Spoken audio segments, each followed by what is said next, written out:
ओम नमो शिवाय।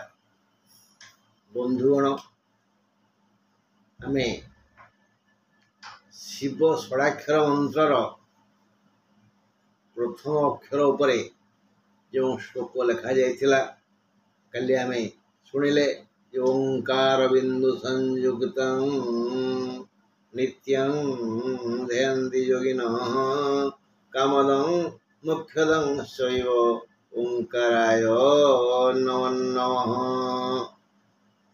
आज द्वितीय अक्षर ओं न नमन्ति ऋषयो देवाः नमन्त्यः स्वरसागणा नराः नमन्ति देवेशं नौकराय नमो नमः।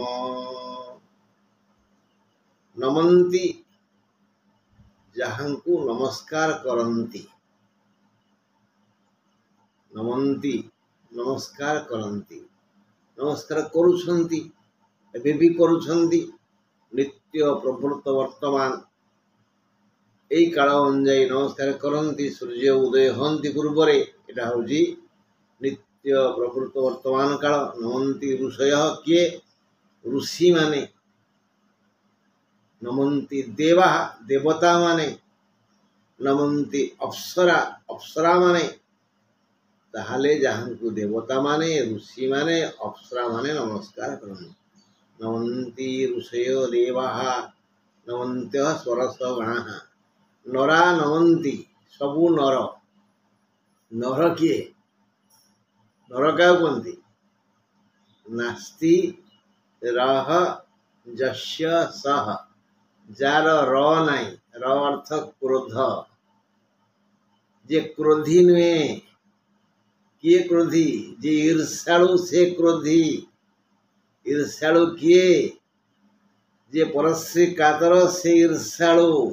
परस्य कातर किए जे केवल चाहे संसार सबु सुख मो पाखु मिलू अन्य कहार न हो। यही मंदमती मान जो मानकर नाही जो माने ये मंदमतीर अधीन नुहंती से माने नर से माने दैवी शक्ति संपन्न। तेणु जहांकु यही नर माने प्रणाम करन्ति से माने समस्ते शैव। नर जेतक सेतक हेले शैव शिव भक्त शिव सेवक। तेणु से नकार को मु भी प्रणाम करुछि। काली तो आमे से छोटिया गल्प पर आलोचना आरंभ करथिले। जातक राहु मुख्यतः कन्या मिथुन कुंभरे थिले भल फल देई थांती। तृतीय षष्ठ एकादश रे थिले भल फल देई थांती। आज आम देखिबा राहुंको बाहु केते लंबा। तांकर गुण कथा आलोचना कले काली आज दोष आलोचना करिबा। गुण कौन आलोचना कले जसह प्रतिष्ठा छत्र कारक राहु। राहु यही जगार थिले शुभरे थिले दियंती जस कीर्ति प्रतिष्ठा क्षमता आउ धन संपत्ति प्रतिपत्ति दियंती। सेमती असत्यवादी खराब अर्थ जीवा राहु आज समाज रे जो माने खराब जो जहां को आमे घृणा करू समाज जहां को आदर करना सान किए ना असत्यवादी माने मिथ्यावादी। राहु जातक रे खराब स्थान रे थिले को जगह थिले व्यक्ति असत्य कहे असत्यवादी मिथ्यावादी। मिथ्याठू पाप नहीं असत्यवादी कपटी बुझीगला। कपट आचरण करे मुहरे गोटे पेटरे गोटे कनिक पर्सन जा कहती है छलनापूर्ण व्यवहार। आउ असत्यवादी कपटी च राहु पुष्टि परनिंदती।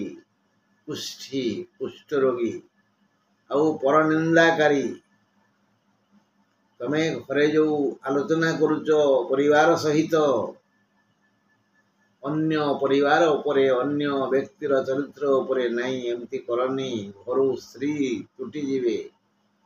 ଘର ଭିତରେ ଆମେ ଆମ ଯେଉଁ ଜାଗାରେ ରହୁଛେ, ଆମକୁ ବିଧାତା ଯେଉଁ ରହିବା ପାଇଁ ସ୍ଥାନ ଦେଇଛନ୍ତି, ସିଏ ଆମ ପାଇଁ ବୈକୁଣ୍ଠ। ଆମେ ସେତି ପରଚର୍ଚ୍ଚା କରିବାନି, କାହା ବିରୁଦ୍ଧରେ ଆମେ ଆଲୋଚନା କରିବାନି, ବରଂ ଆମ ଜାଣିବାରେ ଯିଏ ମହତଜନ ଭଲ ଲୋକ ତାଙ୍କର ଗୁଣଗାନ କରିବା। ପରଂ ନିନ୍ଦତି ହୀନ ବୁଦ୍ଧିଶ୍ଚ ନିମ୍ନ ମନା। ଏତେ ଗୁଡ଼ିଏ ଖରାପ ଚରିତ୍ର ସୃଷ୍ଟି କରନ୍ତି ରାହୁ ଯଦି ଖରାପ ସ୍ଥାନରେ ଥାନ୍ତି। କ'ଣ ନା ଅସତ୍ୟବାଦୀ, ମିଥ୍ୟାବାଦୀ, କପଟୀ, ଛଳନା ପ୍ରିୟ ଆଉ କୁଷ୍ଠରୋଗୀ, ପରନିନ୍ଦାକାରୀ, ହୀନ ବୁଦ୍ଧି। ଅସତ୍ୟବାଦୀ, କପଟୀ ଚ ରାହୁ କୁଷ୍ଟି ପରନିନ୍ଦତି ହୀନ ବୁଦ୍ଧି।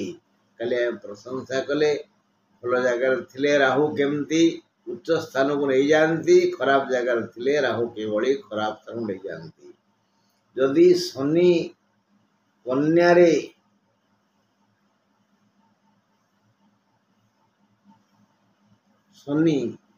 କନ୍ୟାରେ ଥାଏ, ତାହେଲେ ବୁଦ୍ଧର ମିତ୍ର ସିଏ ଶନି,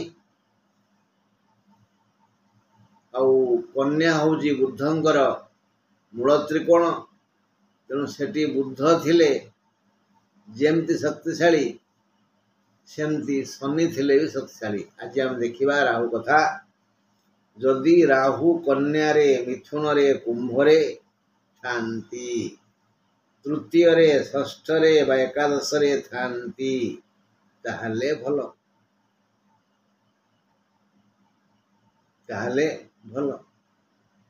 ଯଦି ନଥାନ୍ତି, ଯଦି କନ୍ୟାରେ, ମିଥୁନରେ, କୁମ୍ଭରେ, ତୃତୀୟରେ, ଷଷ୍ଠରେ, ଏକାଦଶରେ ନଥାନ୍ତି ରାହୁ, ସେ ବ୍ୟକ୍ତିକୁ ମିଥ୍ୟାବାଦୀ, କପଟୀ, ପରନିନ୍ଦୁକ, ହୀନ ବୁଦ୍ଧି ତଥା କୁଷ୍ଠରୋଗୀ କରିଦେଇଥାନ୍ତି। ମିଥ୍ୟାବାଦୀ ବହୁତ ଲୋକ ଅଛନ୍ତି, ଶତକଡ଼ା 99% ଲୋକ ମିଛ କହନ୍ତି। ଆଉ ଭାଇ ଦେଖିବ, ଯେଉଁମାନେ ବେଶୀ କହନ୍ତି ମୁଁ କେବେ ମିଛ କହେନି, ମୁଁ ମିଛୁ ଘୃଣା କରେ, ଯିଏ କହନ୍ତିନି ସେ ସମ୍ପୂର୍ଣ୍ଣ ମିଥ୍ୟାବାଦୀ। ସତ କଥା କେବେ କହନ୍ତିନି। ଏଇ ଯେଉଁ ୱାର୍ଡ଼ଟା କହିଲେ ମୁଁ ମିଛ କହେନି, ତାମାନେ ସେ ବେଶୀ ମିଛ କହନ୍ତି। ଆଉ ତାଙ୍କ କଥାକୁ ଯିଏ ଭରସା କରେ ସେ ଭାସିଯାଏ। ରାହୁଙ୍କ ପ୍ରଭାବରୁ ସେ ମିଥ୍ୟାବାଦୀ ହୁଏ, କପଟୀ ହୁଏ। ତମ ଆଗରେ ଗୋଟେ କଥା, ତମ ଭାଇ ଆଗରେ ଗୋଟେ କଥା, ଆଉ କିଛି ନା ହେଲା। କପଟୀ, ପରନିନ୍ଦାକାରୀ, ହୀନ ବୁଦ୍ଧି ଆଉ କୁଷ୍ଠରୋଗୀ କରିଦିଅନ୍ତି ରାହୁ ସେଇମାନଙ୍କୁ। ଶନିବତ୍ ରାହୁ, ଶନିଙ୍କ ଭଳି ରାହୁ ଶକ୍ତିଶାଳୀ, ଉଭୟେ ଗେଡ଼ା, ଉଭୟେ କଳା, ଉଭୟେ ଶକ୍ତିଶାଳୀ। ଶନିବତ୍ ରାହୁ, ଏ ଦୁହେଁ କଳା ଓ ସମଶକ୍ତି ସମ୍ପନ୍ନ। ଗୋଟିଏ ଗୋଠରେ ବା ଗୋଟିଏ ପାଳିରେ ଦୁଇଟି ଶକ୍ତିଶାଳୀ ଷଣ୍ଢ ଥିଲେ କ'ଣ ହୁଏ, ସେମିତି ଗୋଟାଏ ଘରେ ରାହୁ ଆଉ ଶନି ଥିଲେ ସେଇଆ ହୁଏ। ସେ ଯୋଗକୁ କହନ୍ତି ପାରଦ ସ୍ତୂପ। ସେ ଯୋଗକୁ କହନ୍ତି ଚୀନର ହୁଆଂହୋ, ଜାପାନର ଫୁଜିୟାମା ଆଗ୍ନେୟଗିରି। ଜାପାନର ଫୁଜିୟାମା ଆଗ୍ନେୟଗିରି କେତେବେଳେ ଅଗ୍ନି ଉଦ୍ଗୀରଣ କରିବ ଏକଥା କେହି କହିପାରିବେନି।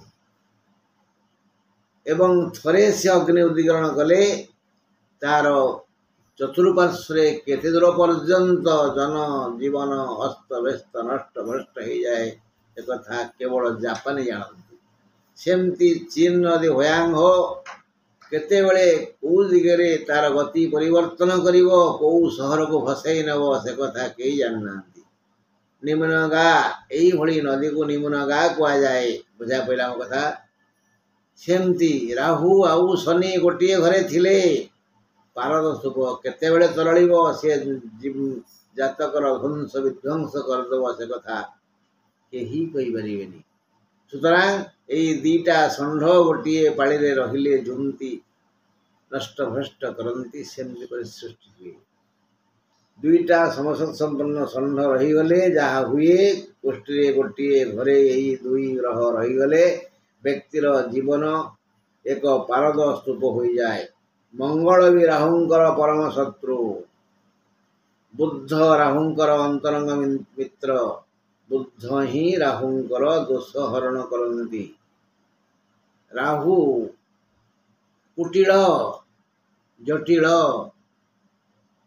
जदि से बुद्धंग सांगरे थांती, बुद्धंग दृष्टि थांती माने राहुंकर सप्तम रे बुद्ध थांती, ताहले बुद्धंग दृष्टि राहु उपरे पड़े।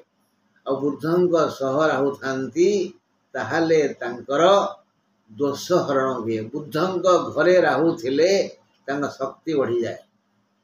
महाकवि कालिदास उत्तरा मृत ग्रंथरे लिखिचंती जे बुद्धंग सहित बा बुद्धंग दृष्टि राहु थिले राहु निष्पाप। महाकवि कालिदास लिखिचंती तांकर ग्रंथरे उत्तरामृतरे।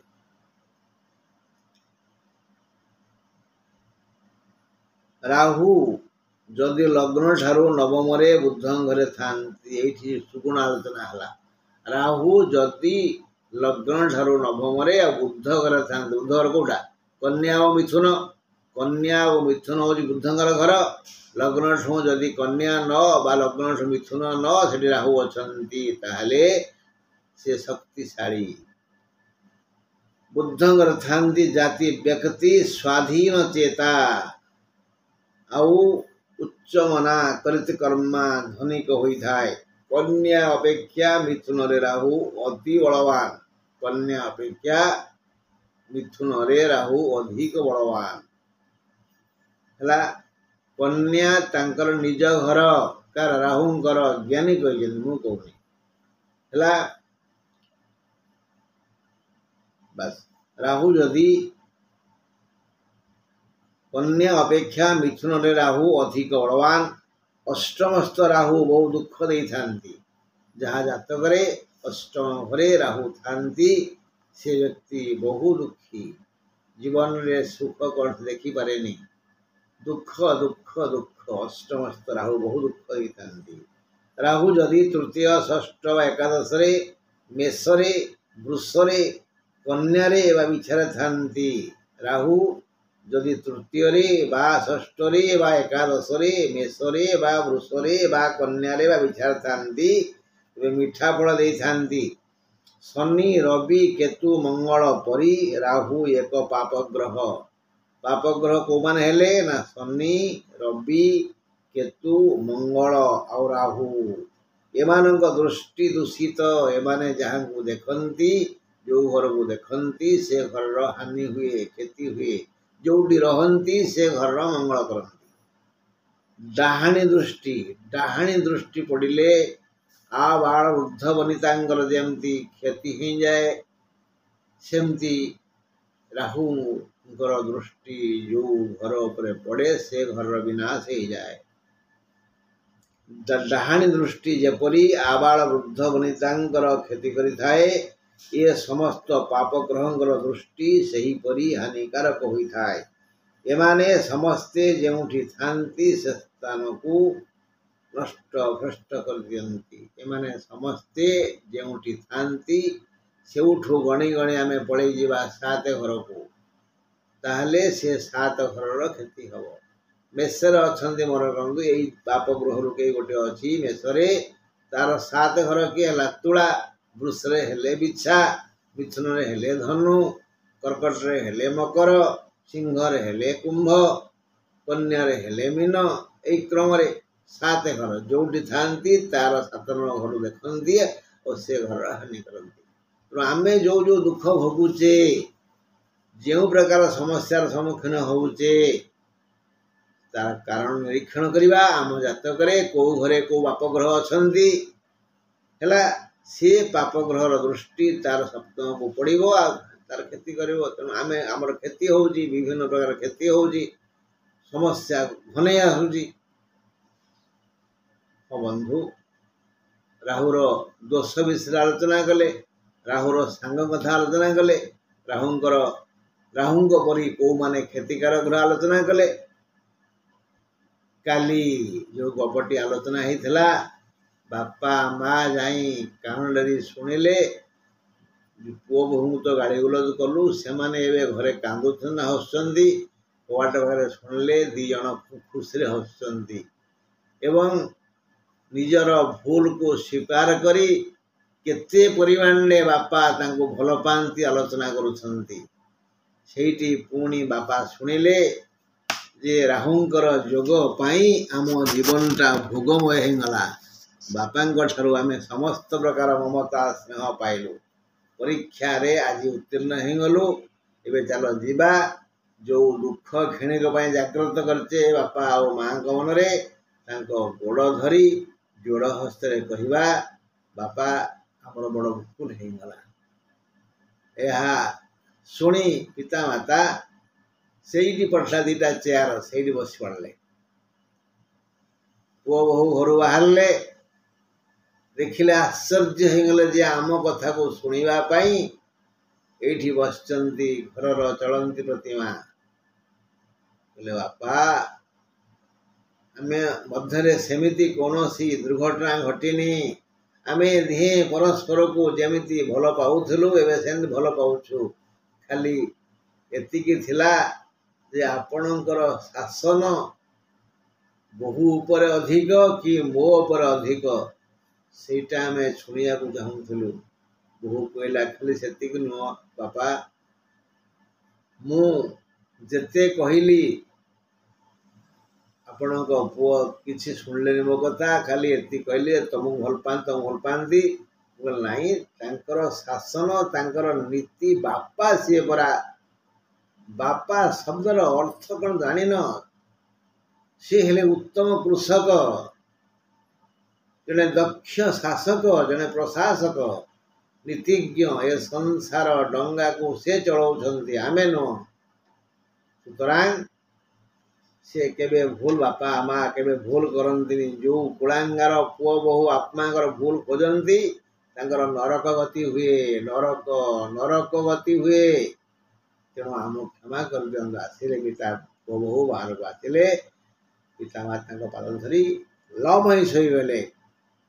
ପିତା ସ୍ୱର୍ଗଃ ପିତା ଧର୍ମଃ ପିତା ହି ପରମ ତପ ପିତରୀର୍ତିମାତ୍ମନେ ପ୍ରିୟନ୍ତେ ସର୍ବଦେବତା।